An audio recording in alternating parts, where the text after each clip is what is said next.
Hi guys, in this video, we will learn about loops in Python. Watch the entire video because we have a question for you at the end and one lucky winner will get an exciting merchandise. But before we go ahead, do click on the subscribe button to see all the exciting stuff we are going to bring out and hit the bell icon so that you know when we bring out a new video every week for you. After completing this topic, you will be able to explain two types of loops, while and for, use the while and for loop statements in a Python program, implement the for loop on different sequences 12, 13, 14, 15. Finished another set. My trainer has told me to repeat this 15 times with each arm. He loves to torture me. Computers are lucky that way. They can easily perform repetitive tasks using loops. In this topic, I will teach you how to use the for and while loops. 1, 2, 3. Loop is a popular phrase in programming jargon. As you know, the program flow may skip some statements with the use of statements such as if and elif. If the program flow is redirected towards any of earlier statements in the program, it is known as a loop. In the diagram that you see here, you would have expected statement 5 to be executed after statement 4. However, the control of the program is redirected back to a previous statement. So, statements 1 to 4 will be repeated in a loop. Imagine if my trainer hadn't told me to stop lifting these weights, I would be stuck doing this infinitely till I collapsed from exhaustion. In the same way, unless we specify some conditions for the loop to stop, it will get stuck in an infinite loop. We do this in Python using two keywords, while and for. These keywords constitute a conditional loop which repeatedly executes a block of statements until a Boolean expression is true or not true. Come, let's first learn the while loop. The syntax of writing a while loop is pretty straightforward. The while keyword is followed by a Boolean expression and a colon. The colon starts a new indented block.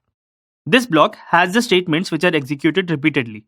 This is usually known as the body of the loop. The body is executed till the expression remains true. When the expression evaluates to false, the program flow comes out of the loop and the remaining statements are executed. If I had to use the while loop for counting while I lifted weights, here's what the program would look like. Pi, stop wasting time. Are you doing squats like I told you? Tell me, how many squats you did last week? Can we talk about this later? I'm busy. No, bro, now. So how many squats on Monday? 16, Tuesday? 18, And Sunday? 0. You just did an average of 12.5 squats a day? Bro, not cool. I don't need him to torture me. A simple Python program with a while loop could calculate the average squats for me without judging me. Let me show you how to write this program. For the sake of understanding, let's divide the program into 3 sections. In the first section, let's define 3 variables: day, squats, and total. We will use day to count the number of days, squats to get the input on the number of squats done per day, and total to calculate the sum of the number of squats done in a week. We will also add a simple print statement to show some instructions. In the second section, we write the while loop and the loop body. We use the condition day is less than or equal to 6 to check that we don't exceed 1 week. Since we are starting with 0, we use 6 in the condition to include 7 days. In the body of the while loop, we first add 1 to the day variable to increment it for the next day. We then get the number of squats done on each day using the input function. Notice that we are using the format method to add the day reminder to the input argument. If you don't remember this method, review the topic on string data type. Finally, we add the number of squats entered to the total variable. In the third section, we add statements outside of the while loop. We calculate the daily average and print the required information.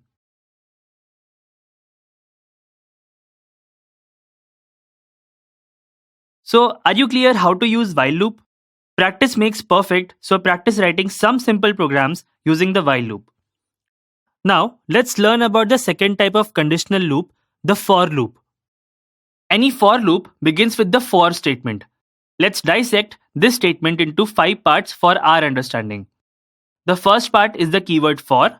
The second part of the sentence is a variable. In this example, symbol. The variable holds a single element of the sequence.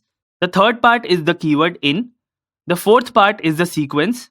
In the example you see, this is the string internshala. Finally, the statement is ended with a colon. Below the for statement, the statements that need to be repeatedly executed are indented. This forms the body of the for loop. In our example, let's say we would like to print each letter in the sequence. We add the statement print symbol. Let's run this program to see the output.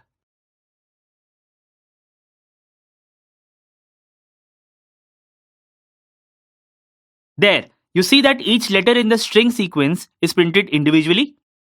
Let's see how the for loop worked here. The variable holds a single element of the sequence, with each loop starting with the element at index 0. Then, the body of the loop is executed for each member element in the sequence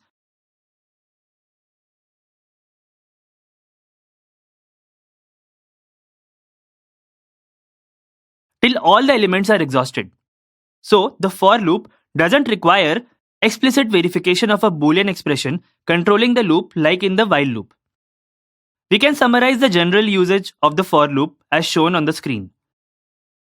Note that the Python for loop works through a sequence of any type: string, list, or tuple. If you are using numbers in a sequence, you can specify a range of values using the inbuilt function range. For example, for num in range 1 to 5, print num. We'll print numbers from 1 to not 5 but 4. This is because the ending value in the range is excluded.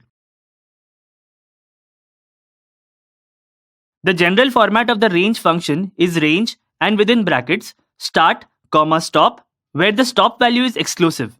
By default, the numbers in between are incremented by 1. You can change this default by including the increment or step value in the range. Both the start and the step values are optional. Let's see some examples of range. Range 5 will generate 0, 1, 2, 3, 4. Range 1, 10 will generate 1, 2, 3, 4, 5, 6, 7, 8, 9. Range 10, 21, 2 will generate 10, 12, 14, 16, 18, 20. Here you can see that the numbers are incremented by 2. Now, let's see how we can run the for loop over a range. When executed, this program will print the numbers 1 to 10 first and then print the statement end of sequence. Let's look at another example. Let's write a program for taking an input number and calculating the factorial.